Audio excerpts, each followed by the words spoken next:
Alors, bonjour à toutes et à tous pour ce webinaire concernant les aides financières à la rénovation énergétique, à destination notamment, des agents immobiliers, des agents bancaires qui, les uns et les autres, vous êtes confrontés, à de plus en plus de particuliers en projet de rénovation ou qui soit achètent un bien qui va être, un bien à rénover, soit, viennent emprunter effectivement auprès de vous pour pouvoir, acheter ce bien. Alors juste vous présenter quand même,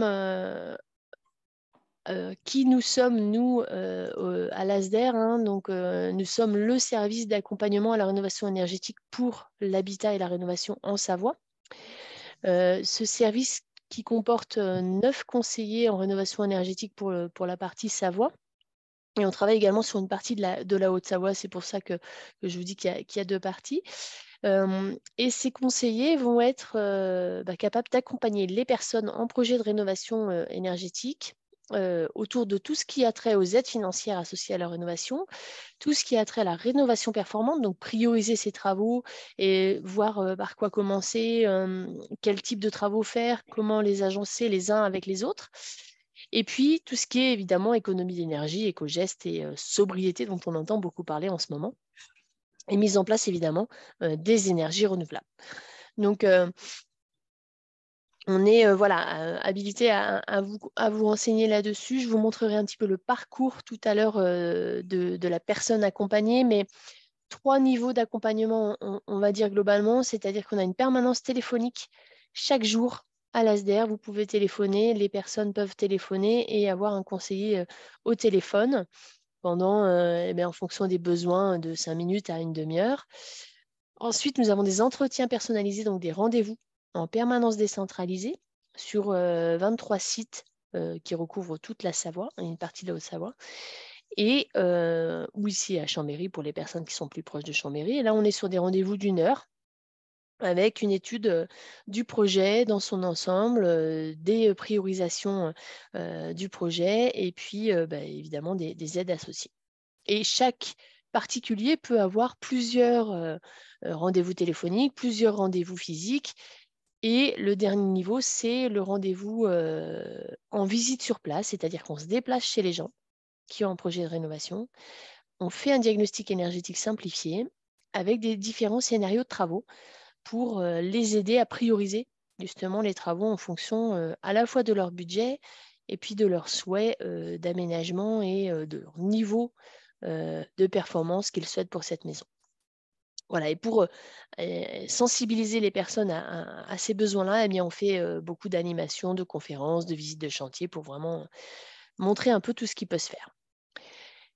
Alors juste quelques mots sur les enjeux. Pourquoi finalement, la rénovation énergétique, ça devient quelque chose de très prépondérant quand même, à la fois dans les médias et à la fois dans, la tête des gens qui vont, acheter un bien aujourd'hui.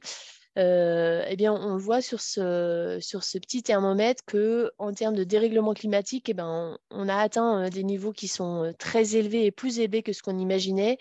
On est déjà au niveau de la flèche ici là, hein, donc au niveau de, 1,2 degrés en 2021 de réchauffement climatique.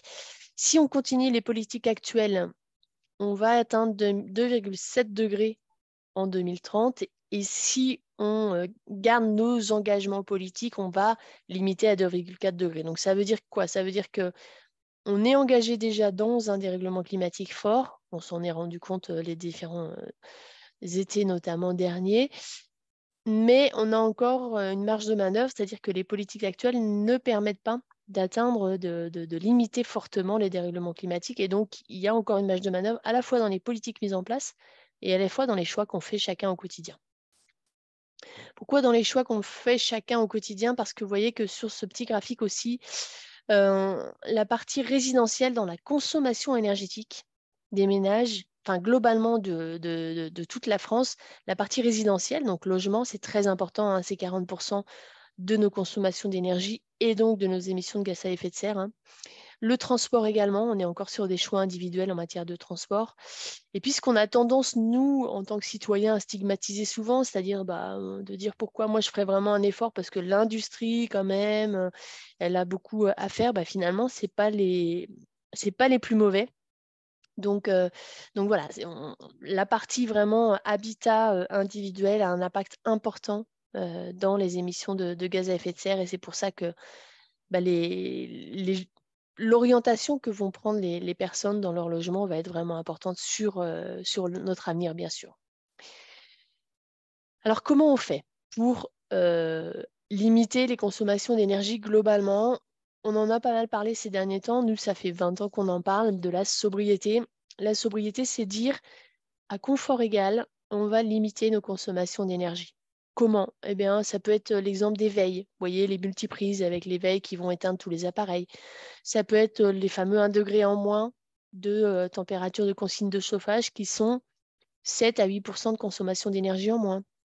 Ça peut être au niveau mobilité, de se dire: «Ben, je ne vais pas prendre ma voiture pour aller chercher le pain, tous les jours, mais je vais plutôt y aller à pied ou en vélo».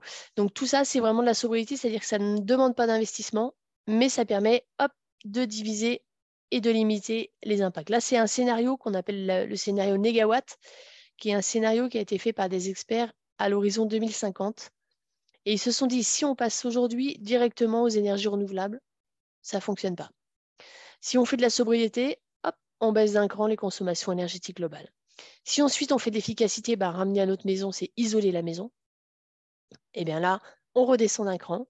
Et ensuite, ça fonctionne, on peut être 100% énergie renouvelable à l'horizon 2050. Mais si on ne fait pas ces deux aspects-là, bah, évidemment, aujourd'hui, ça ne passe pas, quoi. Donc c'est vraiment là où vous avez les uns et les autres, en tant qu'acteurs dans le domaine de l'immobilier, un impact très fort sur vos clients en les aidant à aller vers ça. Alors, où est-ce qu'on situe un petit peu les maisons et les bâtiments d'habitation dans les consommations d'énergie? Vous voyez, vous avez sûrement eu des DPE les uns et les autres sous les yeux, donc les diagnostics de performance énergétique qui parlent en kilowattheures par mètre carré et par an de consommation d'énergie. Bah, ces kilowattheures par mètre carré par an, ils sont ici, là. Et ça donne une idée un peu de où se situe le bâtiment. Alors le DPE, vous avez peut-être vu que c'était pas très, très précis tout le temps et que, voilà, c'est pas gage de grande certitude, mais ça donne un peu une idée quand même. Ça permet, aux gens et à vous de savoir ce que vous vendez et ce qu'eux achètent. Hem, Globalement, toutes les maisons assez anciennes, avec des petites fenêtres, des gros murs épais, des maisons plutôt compactes, eh bien, on était dans les 200 kWh par mètre carré par an. C'est des vieilles bâtisses, les maisons en pisé, en pierre. Et puis, vous voyez, guerre 39-45, les 30 glorieuses, il faut construire vite beaucoup, beaucoup de logements. Et on se met à construire des bâtiments qui consomment beaucoup plus d'énergie. On est plutôt à 400, c'est les fameuses passoires thermiques, hein, à 400 kWh par mètre carré par an. On est là parce qu'on a construit plutôt en parpaing, on a construit rapidement et pas forcément très bien isolé, et que le parpaing et le pétrole ne coûtaient pas très cher à l'époque. Et puis, premier choc pétrolier, bah là on se dit mince, il faut faire une réglementation thermique pour diminuer les consommations d'énergie des bâtiments. Et deuxième réglementation thermique qui a suivi. Et voilà, petit à petit, on construit des maisons qui consomment de moins en moins d'énergie, et c'est évidemment vers là qu'il faut tendre pour limiter les consommations d'énergie globales, hein. Mais voilà, tout ça pour vous dire que le gros travail, en fait, c'est les maisons qui se vendent beaucoup en ce moment aussi et qui s'achètent beaucoup. C'est les maisons des années 50-60 qui sont des vraies passoires énergétiques sur lesquels finalement les travaux ne sont pas si compliqués que ça, parce qu'on va pouvoir faire une isolation extérieure assez rapide, assez facilement, puisqu'on va améliorer aussi la façade. Enfin, voilà, il y a des choses à faire qui ne sont pas très très complexes et qui vont vite faire gagner. On peut diviser aujourd'hui par 4 les consommations d'énergie d'une maison en la rénovant de manière performante. Alors nous, dans tout ça, comment on accompagne les gens? Bah, je vous disais, hein, 3 niveaux: accueil téléphonique, permanence territoriale, donc dans les différentes permanences un petit peu partout dans toute la Savoie, et puis les visites sur place avec l'accompagnement de projets plus renforcés. Le conseiller ou la conseillère, quand ils vont accompagner les personnes, ils vont faire une analyse de l'état du bâtiment, euh, l'état de l'isolation, des murs, de la toiture, des menuiseries, du plancher bas, l'état de la ventilation, le type de chauffage qui est mis en place. Et puis, regarder sur chaque système comment on peut l'améliorer et qu'est-ce qu'il est possible de faire pour l'améliorer. Et ensuite, on aidera les personnes à prioriser. Typiquement, Si on prend l'exemple d'une maison des années 80 qui a déjà une petite isolation au niveau des murs, bah, peut-être que faire une isolation extérieure sur cette maison-là, c'est pas forcément la priorité parce que ça va avoir un coût assez élevé pour un gain énergétique pas forcément si conséquent. Et peut-être que cette maison-là, bah, en fonction du souhait des personnes, ce sera peut-être d'installer une chaudière granulée, un chauffage solaire, plutôt des systèmes qui vont limiter les consommations énergétiques et réisoler la toiture qui souvent sont des parties les plus sensibles aussi. Donc voilà, la priorisation, nous, on est là pour ça, pour aider à prioriser vraiment en termes de gains énergétiques et, et de gains financiers pour le coup. Et puis, on accompagnera évidemment sur les aides financières. Alors là, on est sur l'accompagnement de projets renforcés, donc avec la visite sur place, hein, ce schéma-là pour expliquer. Donc, on vient sur place, on fait une évaluation thermique. Ensuite, les personnes rentrent dans la démarche de leur projet. On les aide à analyser les devis. Nous, j'ai oublié de le dire peut-être au début, mais on est financé, comme vous l'avez vu avec toutes les bandes de logos qu'on a, par de nombreux financeurs, mais des financeurs publics. Donc ce sont les collectivités territoriales, la région, le département qui nous financent, ce qui fait que on n'a aucun intérêt privé à faire rentrer des personnes dans tel ou tel projet de rénovation, de faire plutôt avec tel système, tel matériau, etc. On est un conseil neutre et objectif, et ça, c'est vraiment important de l'avoir en tête. Notre seul intérêt, c'est la rénovation globale et performante, et c'est d'aider les gens à la fois à s'y retrouver et à faire les bons choix. Mais voilà, aucun intérêt privé, ce qui est vraiment important dans ce domaine-là où les gens sont parfois très sollicités par des organismes plus ou moins fiables. Et puis, on va les aider également au final sur le plan de financement, plutôt à trouver les aides auxquelles ils ont droit et à ne pas louper certaines aides. Et on va rentrer un petit peu dans le détail des aides ensemble pour vous montrer que c'est bien d'avoir ce regard-là parce que les aides financières aujourd'hui, c'est ça. Donc, c'est un grand bazar assez complexe, plutôt intéressant parce qu'on peut aller récupérer des aides dans plusieurs endroits différents, fortement liées aux conditions de ressources, on va le voir, mais en tous les cas, très complexe, c'est ce qui fait que un regard extérieur est vraiment intéressant à ce sujet. Alors, quelques points d'attention par rapport aux aides financières. Il faut, pour obtenir les aides, avoir un professionnel qui soit reconnu garant environnement. RGE, c'est sa qualification. Il faut que ce professionnel il respecte les critères de performance minimale.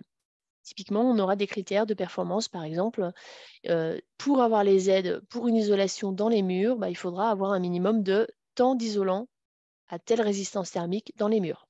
Si c'est juste un revêtement de façade ou une petite isolation rapportée, ça ne donne pas droit aux aides financières. Et puis, il faudra demander les aides avant de signer les devis. Donc ça, c'est vraiment important. Notamment les certificats d'économie sont à demander avant de signer les devis et ça, c'est parfois problématique pour les personnes. Où est-ce que les clients peuvent trouver, les particuliers, des professionnels RGE? Sur le site France Rénov', hein, qui regroupe tous les artisans RGE classés par catégorie: isolation mur, isolation toiture, isolation plancher bas, chaudière granulée, chaudière gaz, etc. Et par secteur. Donc ça veut dire que vous allez mettre votre commune et vous allez trouver, selon ce que vous choisissez, à 5 km, à 10 km, les artisans les plus proches de chez vous. Voilà. Donc nous, on a tendance à conseiller les gens vraiment d'aller sur des artisans locaux, le bouche à oreille étant le meilleur moyen de trouver un artisan intéressant et de confiance. Et puis, plus il sera local, plus il sera proche de vous et aura à cœur de bien travailler. Ce qui doit être mentionné sur le devis et la facture, il y a vraiment de plus en plus de critères importants à faire état au niveau de la facture pour que le devis soit accepté au niveau des demandes d'aide financière. Donc ça va être la date de visite préalable parce qu'en fait, aujourd'hui, il est demandé à ce que l'artisan se déplace sur place pour faire un devis. Donc, il doit indiquer la date de devis. Ce qui semble logique, hein, mais ce n'était pas le cas tout le temps. Et donc là, ils ont demandé ça. La part fourniture et pose des systèmes, les caractéristiques techniques et les critères de performance des matériaux. Donc, ça va être le numéro ACERMI, par exemple, pour les isolants. La surface d'isolant. S'il y a une isolation extérieure de mur, bah, il faudra indiquer 258 m² d'isolation extérieure. La mention de qualification RGE de l'entreprise correspondant aux travaux, puisqu'il y a du RGE isolation extérieure, du RGE isolation toiture, etc. Donc, il faudrait vraiment que ça corresponde. Et puis, je vous le disais, voilà, pour les parois vitrées, on est donc les menuiseries. Les aides sont seulement si on est en remplacement de parois simple vitrage initialement. Donc, ça veut dire que l'artisan doit indiquer qu'il a déposé des menuiseries qui étaient en simple vitrage. Les critères de performance, alors là, c'est plus pour que vous les ayez hein, dans le PDF que vous aurez, que vous pourrez télécharger sur notre site ensuite. Mais voilà, on parle en résistance thermique qui vont se retrouver à être indiquées sur les devis. Donc, la résistance thermique, c'est le R. Hein. Plus le R est grand, plus l'isolant est performant. Et on soulève quelques points d'attention pour vous, c'est que ces critères, là, on est sur les critères MaPrimeRénov' et on a des critères plus élevés pour certaines aides locales. C'est le cas notamment des aides du département de la Savoie, le programme TESS, pardon, et les aides locales type Cœur de Maurienne et Cœur de Savoie. Donc à vérifier à chaque fois, mais ça, nous, on est là pour ça, bien sûr. Donc le client, le particulier, doit demander des aides avant de signer les devis.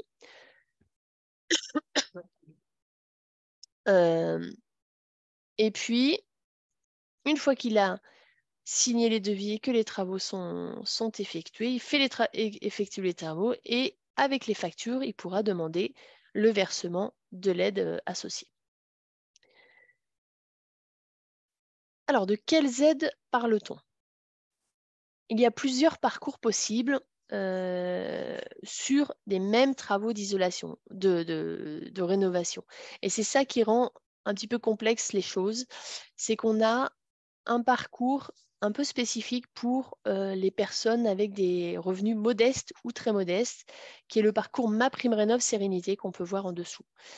Donc, on va parler du premier parcours dans un premier temps, qui est le parcours classique, avec les aides de l'État, que sont MaPrimeRénov', les aides des entreprises privées, qui sont les certificats d'économie, les prêts bancaires avec l'éco-prêt à taux zéro notamment, et puis les aides locales qui vont venir s'associer. Ensuite, le parcours alternatif, on l'évoquera ensuite. Alors déjà, dans un premier temps, pour tous travaux liés à la rénovation énergétique, on est sur des devis à 5,5. Donc, on a une TVA à taux réduit pour les travaux qui vont être dans le cadre de la transition énergétique et de la rénovation énergétique. Donc là, c'est pour tous les revenus, il n'y a pas de critères de revenus et c'est cumulable avec toutes les autres aides. Même si on ne fait pas de dossier, Même si on ne fait pas de même s'il n'y a pas de dossier. d'aide, de demande d'aide ou quoi. Non, c'est vraiment le devis et la facture doivent être en TVA 5,5. D'accord. Hein. Même si, par exemple, des gens ne demandent pas d'aide financière, ils ont droit à cette TVA quand même. Dans la mesure où la maison a plus de 2 ans, hein, Bah oui, en général, plus de deux voilà, ans. c'est quand même... les gens font pas rarement des travaux dans des maisons qui ont moins de Voilà. 2 ans. Espérer. Voilà, c'est ça. Et puis, on a l'aide MaPrimeRénov', qui est donc l'aide de l'État qui remplace le crédit d'impôt transition énergétique qui existait auparavant. Donc, MaPrimeRénov', alors, c'est une aide qui va jusqu'à 20 000 € sur 5 ans par logement. On est sur des logements de plus de 15 ans, en résidence principale ou en future résidence principale, si les personnes vont habiter dans cette maison. C'est ouvert à l'ensemble des propriétaires occupants, des copropriétaires et des propriétaires bailleurs. Tant qu'on est sur un usage habitation principale, c'est-à-dire que pour un gîte, par exemple, ou une location saisonnière, ça ne fonctionnera pas. C'est aussi ouvert aux usufruitiers. Et puis, on est sur vraiment l'idée d'encourager la rénovation globale et ambitieuse. Sur les copropriétés, je ne sais pas, j'avais vu que si la copropriété n'était pas massivement occupée par des propriétaires occupants, les Oui, copropriétaires occupants, ça ne marchait pas. ouais, c'est ça. Il y a un taux de propriétaires occupants, tout à fait. Ça c'est un problème pour tout ce qui est en Ouais, station. non, ouais, tout à fait. Ouais, les gens qui se retrouvent effectivement en station dans des immeubles où il y a très peu, qui sont eux en habitation principale et où il y a très peu de propriétaires occupants à l'année, C'est un piège. ils sont vraiment lésés sur plusieurs niveaux parce que à la fois, bah, ils n'ont pas de voisins pour partager les frais et chauffer aussi leur appartement par le voisinage comme on peut avoir en copropriété, hein, d'avoir quelque chose d'assez homogène. Et à la fois, ils ont des aides qui vont être vraiment différentes. Ouais, En Savoie, c'est un problème, ça, hein. ouais, c'est sûr. Alors, ça touche pas que les stations de montagne, hein, ça touche aussi nous, autour du lac d'Aiguebelette, on a des copropriétés. Il y en a pas beaucoup, hein, mais il y en a quelques-uns, des anciens immeubles en plus. Hein, c'est des Ouais, immeubles ouais, qui ne sont pas isolés du tout, avec Belette. Hein. ouais, ça m'étonne pas, Des hein. résidences qui sont des anciens grands hôtels ou des choses comme ça qui ont été aménagées dans les années 70 par des promoteurs, surtout en petits logements. C'était destiné à des villégiatures. Et aujourd'hui, le copropriétaire qui habite là, au milieu, qui est vide en plein hiver, il ne peut même pas espérer une rénovation. Ouais, ouais. Non, c'est sûr que c'est problématique. Ben, Ouais. ça, parce que ça va devenir personne va vouloir investir. Bah oui, ouais, c'est sûr. Et ce sera que pour la location, pour le coup. S'il y a des besoins. Mais bon, enfin, c'est pas normal que les locataires se gèlent non plus, quoi. Enfin, je veux Mm, mm. dire, Ah non, non, c'est clair. Ouais. Alors, un propriétaire bailleur peut avoir, mais pour de la location non touristique, donc oui, mais il ne peut à pas refaire la l'année. façade. Ouais, Il ne peut ouais. pas refaire l'isolation, le ravalement de façade avec de l'isolation. Donc les Mm. gens sont contraints de faire une isolation, un ravalement sans isolation. Enfin, c'est complètement débile, quoi. Ouais, ouais, c'est sûr. On va le Euh, voir, l'aide copropriété.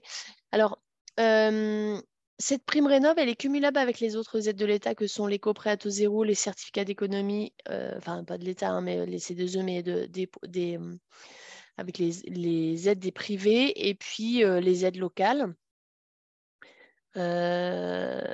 Et aujourd'hui, on n'a plus d'aide, hein, pour l'isolation des planchers des combles perdus et des planchers bas. Donc, par rapport à ma prime rénov notamment. On peut être accompagné par des mandataires pour faire les dossiers MaPrimeRénov'. Donc là, quelqu'un peut être mandataire et vous faire le dossier à votre place. Et donc ça peut intéresser des personnes qui sont en difficulté pour faire ces dossiers-là, qui sont que des dossiers numériques, hein.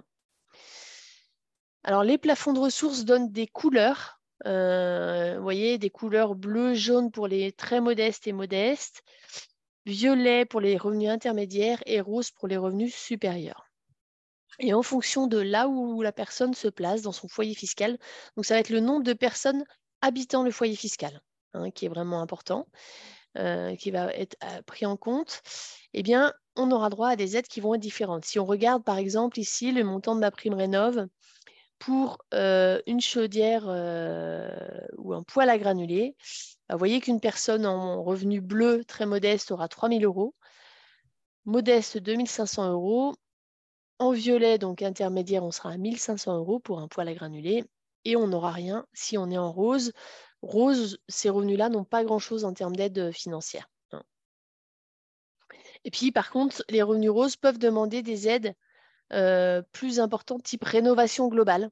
Donc là, on est sur des aides où ça demande un audit énergétique pour demander ces aides à rénovation globale et on a du coup des aides qui peuvent être un peu plus importantes, mais nécessité d'avoir un audit énergétique. Le montant des aides, donc je vous le disais, hein, plus d'aide pour l'isolation des combles perdus et des planchers bas. Et tout ce qui est isolation, mur extérieur, toiture, etc., on va être en euros par mètre carré de surface isolée. Autant sur les autres aides, on est sur des montants forfaitaires. Là, on est en fonction de la surface à isoler. On aura des montants qui vont varier. Alors, pour les copropriétés, on en parlait tout de suite, effectivement. Donc, il faut déjà que la copropriété ait plus de 15 ans et qu'elle soit composée à 75% minimum de l'eau en résidence principale. C'est là la difficulté, hein, les 75% qui peuvent être difficiles à atteindre sur certains secteurs. La copropriété doit être accompagnée par une assistance à maîtrise d'ouvrage. Et entre avant travaux et après travaux, les travaux des parties communes, donc qui sont toiture, mur, plancher bas, doivent permettre d'atteindre 35% de gains énergétiques pour que la copropriété puisse demander les aides financières. Voilà. Et ensuite, il y a des forfaits par logement, effectivement, sortie de passoire, bonus, bâtiment basse consommation. Enfin voilà, il y a des choses un petit peu spécifiques en fonction du niveau énergétique atteint après les travaux.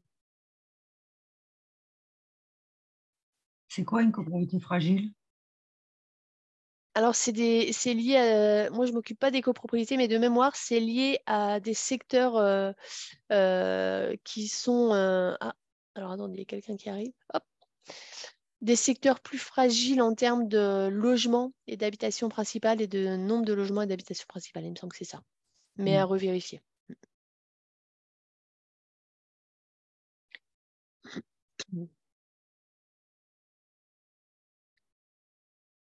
Alors, bienvenue dans le webinaire rénovation et aide financière. On a déjà démarré, mais vous pouvez nous rejoindre sans difficulté.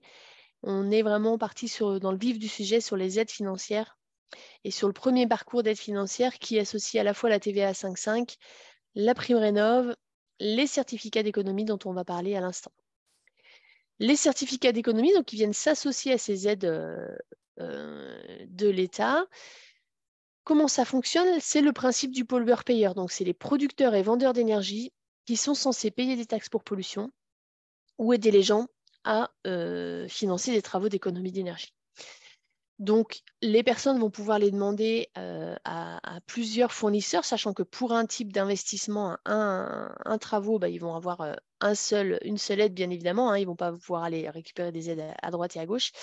Mais en tous les cas, ils vont avoir le choix entre Total, Engie, Carrefour, puisque Carrefour vend de l'essence, Leclerc, etc. Tous ces obligés sont susceptibles de leur donner des aides en fonction des travaux et des économies générées. Donc là, ça concerne plus de personnes que tout à l'heure que MaPrimeRénov', puisque même en résidence secondaire, on peut demander les certificats d'économie d'énergie. Donc c'est une de celles aides auxquelles on a droit en résidence secondaire notamment. Alors avant de signer le devis par rapport au certificat d'économie d'énergie, très important, on doit faire la demande de certificat d'économie avant de signer les devis. Ça, c'est vraiment un point important, sinon on loupe cette aide-là. Donc, on fait cette demande qui demande juste quelques clics sur Internet. Et une fois qu'on a fait la demande, on peut faire les demandes de devis et choisir ses devis après. On pourra valoriser qu'une seule fois les certificats d'économie, bien sûr. Et puis, les travaux sont soumis à des conditions de performance énergétique en fonction de chaque type de travaux et bien évidemment d'artisans qualifiés RGE. Alors, il y a des primes coup de pouce et coup de boost chauffage pour les certificats d'économie d'énergie, notamment quand on change une chaudière gaz et quand on change une chaudière fuel. On a des petites primes supplémentaires en fonction de ce qu'on va mettre comme système en remplacement. Donc ça, vous l'aurez sous les yeux avec le PDF. Et puis, des primes coup de pouce et coup de boost qui vont être majorées pour les ménages précaires. Donc notamment les ménages modestes et très modestes qui auront une majoration de ces primes coup de pouce. Toujours pour le même principe, changement d'une chaudière gaz ou changement d'une chaudière fuel. On a également une prime coup de pouce rénovation globale. Donc là, on est sur des maisons de logement qui vont être après travaux en dessous des 110 kWh par mètre carré et par an. Donc vous voyez, par rapport à ce qu'on avait en début de session, on est vraiment sur des maisons relativement performantes quand même en fin de travaux. On arrive sur de la rénovation basse consommation avec une quantité d'euros par mégawattheure économisée pour les 10 ménages. Et puis, donc ça c'est pour les opérations, il y a deux systèmes. Soit on est sur un gain énergétique de 55% en étant inférieur ou égal à 110 kWh par mètre carré, soit on est à un gain énergétique supérieur à 35%, et une consommation en énergie primaire supérieure à 331 kWh par mètre carré par an. Bon, ça, c'est des petits détails, mais qui montrent que voilà, si on a des rénovations globales et performantes, on a des coups de pouce aussi au niveau des primes de certificats d'économie d'énergie et qui deviennent assez intéressantes dans ce cas-là. Alors, où est-ce qu'on demande les certificats d'économie? Nous, on a tendance à indiquer aux gens les plateformes des territoires, Grand Chambéry, Cœur de Savoie, l'Assemblée Pays de Tarentaise Vanoise, qui ont contracté avec des opérateurs de certificats d'économie, et ce qui fait qu'ils n'auront qu'un seul interlocuteur, qu'il y a un numéro de téléphone s'il y a un souci sur le dossier. Enfin, voilà, ça simplifie et puis ça leur évite aussi aux personnes d'être démarchées à droite à gauche. Quand on fait des demandes sur Internet, en général, on peut avoir des démarchages par la suite. Donc voilà, les territoires ont pris le devant en s'associant avec des opérateurs de certificats d'économie. Toujours dans notre premier parcours, vous voyez qu'on arrive après MaPrimeRénov', les certificats d'économie, et ben l'éco-prêt à taux zéro, le prêt bancaire, qui permet de financer la rénovation énergétique du logement sans faire d'avance de trésorerie et sans payer d'intérêt, puisque c'est un prêt, comme son nom l'indique, à taux zéro. Il y a maintenant, depuis peu, deux sortes d'éco-prêts. Un éco-prêt par type de travaux et un éco-prêt pour une rénovation globale. Tout ça, bien sûr, cumulable avec les autres aides dont on a parlé. Donc, si on est propriétaire occupant, propriétaire bailleur ou une SCI ou en copropriété, on peut demander cet éco-prêt avec, vous voyez, des montants qui vont être par travaux 7 000 € pour une action simple, 15 000 € pour 2 actions, 25 000 € pour un bouquet de 2 travaux, pardon, 15 000 € pour une action simple, d'autres travaux que les parois vitrées, excusez-moi, 25 000 € pour un bouquet de travaux et puis 30 000 € pour un bouquet de 3 travaux. Et ensuite, on a la possibilité de souscrire un second éco-prêt complémentaire pour le même logement avec l'idée de rester quand même sous les plafonds de 30 000 € maxi ou 50 000 € maxi si on est dans un éco-prêt rénovation globale. Puisqu'il y a deux types d'éco-prêts, l'éco-prêt par type de travaux ici et l'éco-prêt rénovation globale ici, qui va jusqu'à 50 000 € de prêt à taux zéro. Donc ça, c'est plutôt intéressant hein, et les banques sont assez ouvertes maintenant à ces éco-prêts. Alors, pas toutes les banques, mais globalement, on a quand même de plus en plus de possibilités et de facilités pour faire ces éco-prêts, même si les dossiers ne sont pas forcément très simples. Comment on fait un éco-prêt? Eh bien, le client fait réaliser un devis. Il s'adresse à sa banque ou à une banque partenaire qui peut ne pas être sa banque. Hein. Et puis, il va avoir un formulaire emprunteur à remplir ici. Alors, attention, hein, donc c'est vrai que l'éco-prêt, si chaque banque est censée pouvoir délivrer un éco-prêt, toutes les banques ne l'acceptent pas et elles ont le droit de refuser. Elles ont le droit également de demander une souscription à une assurance emprunteur qui peut être plus ou moins haute et qui parfois, pour des couples âgés notamment, peut être ce qui va freiner et empêcher la mise en place de l'éco-prêt. Donc ça, c'est vraiment des points de vigilance sur ça. Et puis ensuite, on fait réaliser les travaux. Et ensuite, une fois que le prêt est accordé, on a 3 ans pour réaliser la totalité des travaux. Voilà. Après, donc, MaPrimeRénov', les certificats d'économie et l'éco-prêt à taux zéro, il reste les aides locales. Et en Savoie, on a à la fois une aide départementale et puis des aides par secteur, que sont Grand Chambéry, Cœur de Savoie, Cœur de Maurienne-Armand et Grand Lac. Alors, l'aide du département déjà, donc le département, alors ça va changer en début d'année prochaine, on n'a pas encore toutes les modalités, mais il faudra revenir vers nous pour avoir les derniers détails. Mais aujourd'hui, le département avait mis en place des conditions de ressources également pour délivrer ces aides, avec des critères de performance qui sont un petit peu plus exigeants que les critères MaPrimeRénov'. Donc voilà, à regarder un petit peu dans le détail, mais ça vient compléter les aides MaPrimeRénov' à des hauteurs assez intéressantes quand même. Regardez, l'isolation des murs, on vient donner 15 € par mètre carré de murs isolés. Le département vient compléter à hauteur de 15 € par mètre carré. Donc c'est quand même des montants qui peuvent être assez intéressants pour les personnes. Donc aujourd'hui, le département aide l'isolation. Et puis, le chauffage avec les chaudières automatiques au bois et les poêles bois bûche ou bois granulé. Il y avait une question peut-être? Oui, Allez-y. vous m'entendez? Oui, D'accord. Euh, Vous dites compléter, le département peut compléter. C'est-à-dire que si on demande que le test, ça ne marche pas. ah si, on peut. Si, on peut demander que le département également. Ah, Ouais, d'accord. ouais. Mais compléter dans le sens où c'est cumulable avec les autres aides, quoi. D'accord. Mais on Hein. pourrait ne pas être, ne pas être enfin, pas intéressé, ne pas avoir droit au reste et avoir le droit. Oui, ouais, ouais, tout à fait. Voilà, et ensuite, bah, les aides locales, Grand Chambéry, Cœur de Savoie, Cœur de Maurienne et Grand Lac donnent des aides spécifiques également. Alors, le deuxième parcours possible, c'est MaPrimeRénov' Sérénité.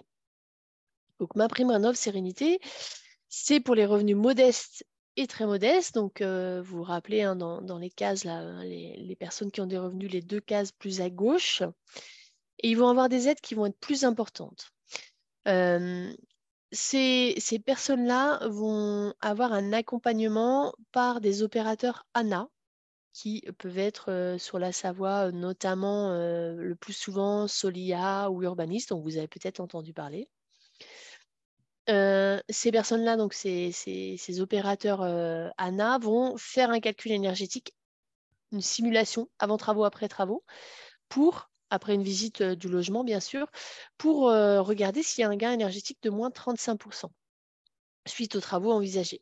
S'il y a ce fameux gain, alors la personne a le droit à MaPrimeRénov' Sérénité, qui va être un montant de 50% du montant total des travaux hors taxes, avec une aide maximum de 15 000 €, un complément avec les éventuelles caisses de retraite, et puis un complément avec le département notamment. Et les certificats d'économie qui viendront en complément aussi, mais à demander par ailleurs. Donc c'est vrai que c'est à regarder parce que parfois, on peut avoir plus d'aide en faisant MaPrimeRénov' classique, même en étant classé modeste ou très modeste. Là, l'avantage quand on part sur cet accompagnement MaPrimeRénov' Sérénité, c'est qu'on a là un accompagnateur, Anna, qui vient nous aider pour faire les dossiers, pour ne rien oublier et pour être certain d'avoir une rénovation la plus optimale possible aussi. Donc c'est vraiment intéressant cet accompagnement qui a le même type d'accompagnement que nous on fait pour les personnes qui sont dans les revenus intermédiaires ou roses. Voilà, donc ça va correspondre à ces revenus-là, hein, donc bleu ou jaune, modeste ou très modeste, et on va avoir des aides en fonction. Toujours cumulable avec le programme MaPrimeRénov' Sérénité, on peut aussi avoir des bonus sortie de passoire thermique de 1 500 € et un bonus basse consommation. Mais là, ça va nécessiter d'avoir un audit énergétique par un auditeur privé qui fera un audit supplémentaire. Audit qui est également aidé. Et puis, au niveau voyez, du parcours, on l'a indiqué ici, hein, nous, en gros, les gens nous appellent ici. On les oriente s'ils sont modestes ou très modestes et qu'ils envisagent des travaux, plus de 2 travaux, on va dire, vers l'opérateur associé au territoire, puisqu'il y a des opérations programmées de l'habitat et les opérateurs s'occupent d'un territoire. Donc c'est fonction aussi de ces territoires-là. Par exemple, Cœur de Savoie, ça va être Solia, Chambéry, c'est Urbanis, Grand Lac, c'est Urbanis. Vous voyez, ils se sont répartis en fonction des marchés. On fait l'examen de la demande d'aide auprès de l'ANA. Les gens réalisent les travaux et ils sont payés dans les 2 à 3 semaines. Voilà. Donc, ils ont quand même une avance à faire, mais ils ont l'aide dans un délai relativement court. Alors, une petite synthèse de tout ça, avec notamment ce tableau sur lequel vous pourrez revenir, mais qui est intéressant puisqu'il nous permet de savoir ce qui est cumulable ou pas cumulable. Si on fait voilà, MaPrimeRénov', eh ben, on a le droit de cumuler avec l'éco-prêt, on a le droit de cumuler avec les aides locales et on a le droit de cumuler avec les certificats d'économie d'énergie. Attention, on a mis un écrêtement ici, c'est-à-dire que, vous voyez, pour le calcul de MaPrimeRénov', Quand les personnes vont faire leur dossier MaPrimeRénov', on va leur demander quel type d'aide ils ont eu par ailleurs. Est-ce qu'ils ont eu des certificats d'économie? Est-ce qu'ils ont eu des aides locales? Et MaPrimeRénov' va ce qu'on appelle écréter. Parce qu'en fonction de notre couleur, on a le droit à 90% maximum de la dépense éligible si on est en bleu, à 75% si on est en jaune, à 60% en violet et à 40% en rose. Voilà, ce qui fait qu'il y a un écrêtement des aides de MaPrimeRénov' en fonction de notre niveau de revenu également et de ce qu'on a déclaré avoir obtenu en certificat d'économie ou aide locale.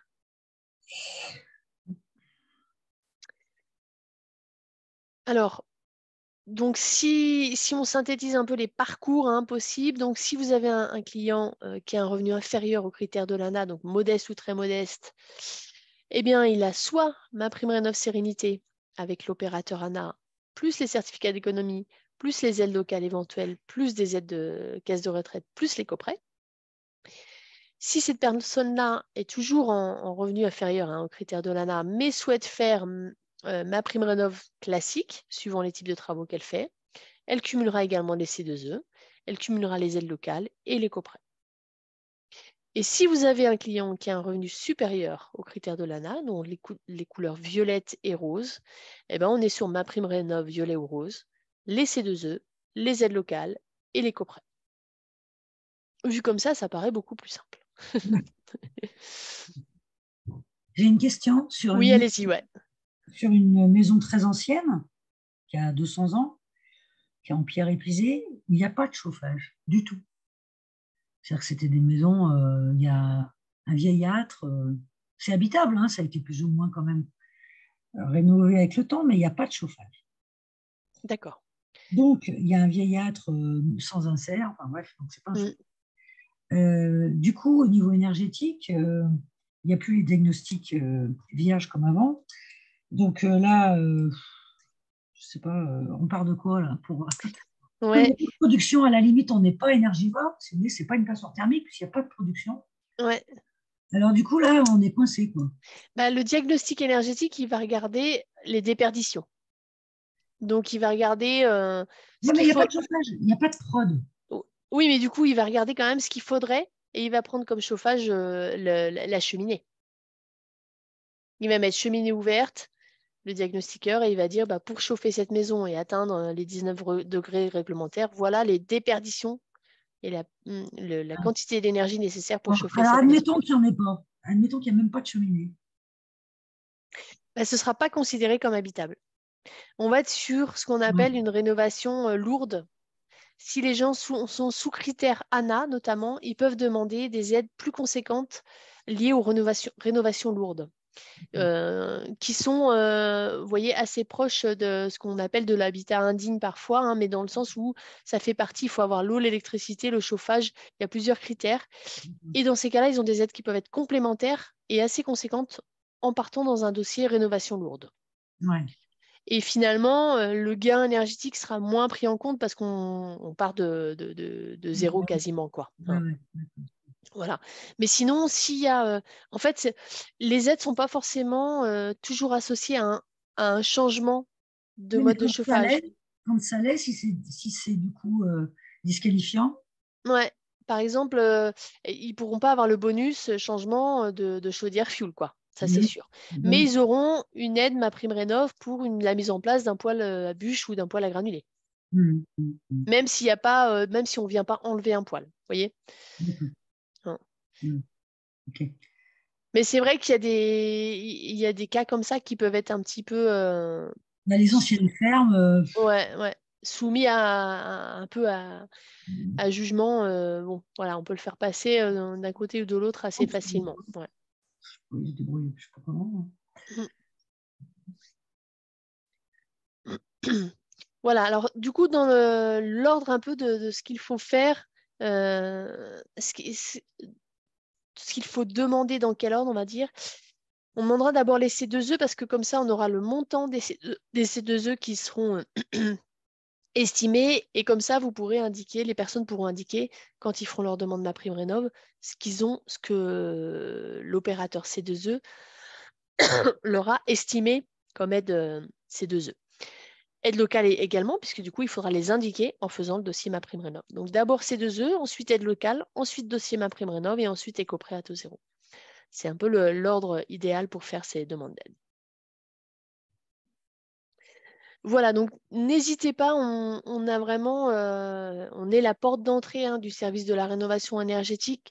Le département et les collectivités locales nous font confiance à ce niveau-là. Donc, n'hésitez pas à donner nos contacts et à diriger les gens vers nous pour au moins voilà, les aider à ne rien louper au moment où ils vont faire ces projets, où ils vont avoir à cœur de rénover les biens qu'ils vont soit acheter, soit qu'ils ont eus.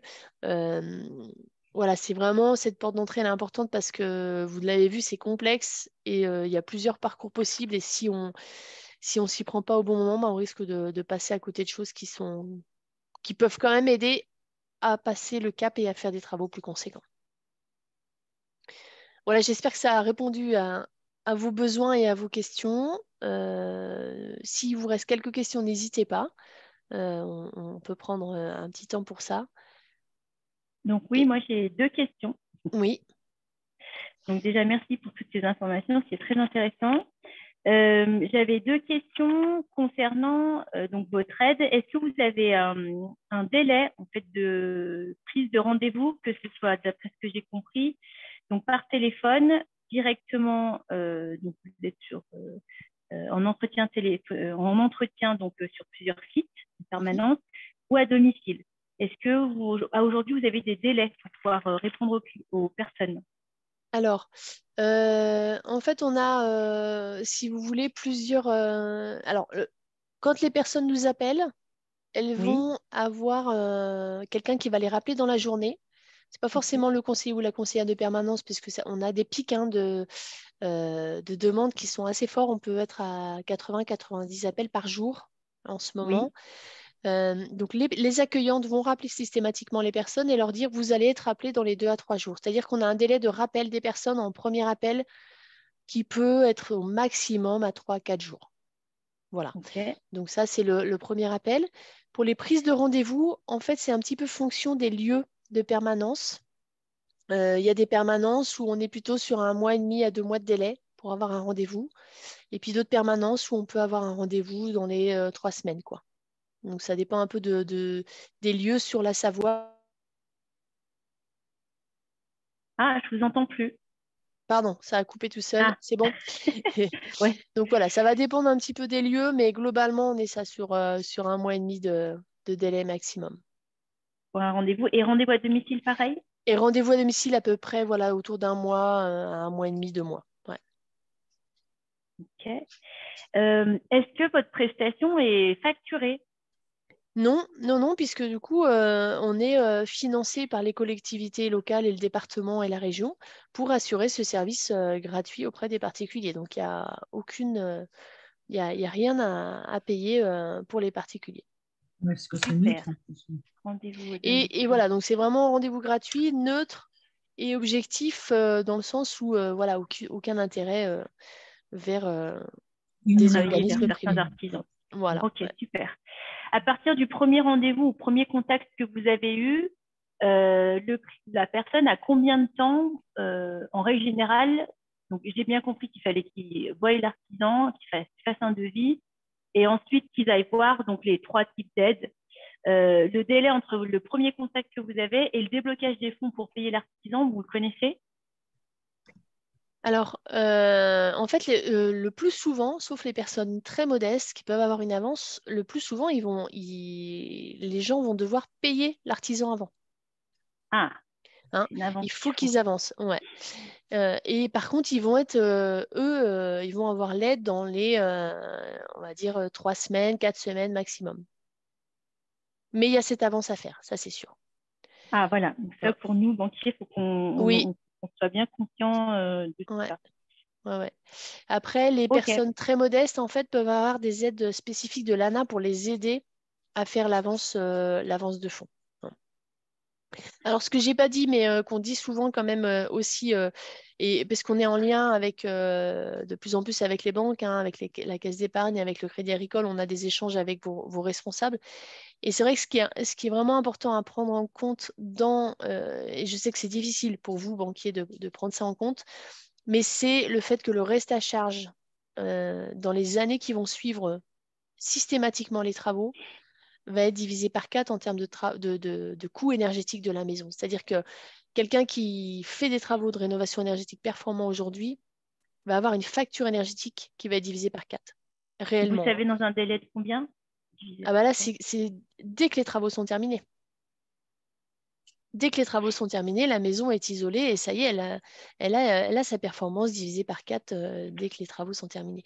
Et ça, c'est vraiment important à prendre en compte parce qu'aujourd'hui, au prix de l'énergie actuelle, et au prix Oui, de ça reste un l'énergie poste future important, qu'on ouais. peut imaginer, chez des foyers où parfois ça peut être, le prêt peut être un petit peu juste, c'est bien de se dire, mais attendez, en facture énergétique mensuelle l'année prochaine, dès l'année prochaine, une fois que les travaux sont faits, elle a tant d'euros en moins en charge, quoi. Oui, Et elle les aura absolument. pour les 30 prochaines années. C'est-à-dire que ce n'est pas juste pendant quelques temps, elle les aura pour les 30 prochaines années. Et ça, il n'y a pas grand-chose qui donne cette possibilité, quoi. Là, vraiment de sûreté aujourd'hui, enfin, je veux dire, laisser des gens habiter dans des passoires énergétiques avec des restes à charge énergie qui sont très très forts et de plus en plus forts, c'est vraiment les mettre plus en danger finalement que de leur octroyer un prêt un petit peu plus juste. Vous voyez ce que je veux dire? Oui, absolument. Ouais, et en Voilà. tenir compte. Mm. Mais Ok, c'est vrai que je sais que super. c'est pas. Voilà, on peut en discuter beaucoup avec, les organismes bancaires. C'est pas facile parce que c'est un nouveau curseur finalement à mettre en place, hein, mais qui n'est pas forcément facile. Absolument. Il n'y a peut-être pas une case pour ça. Peut-être dans le futur.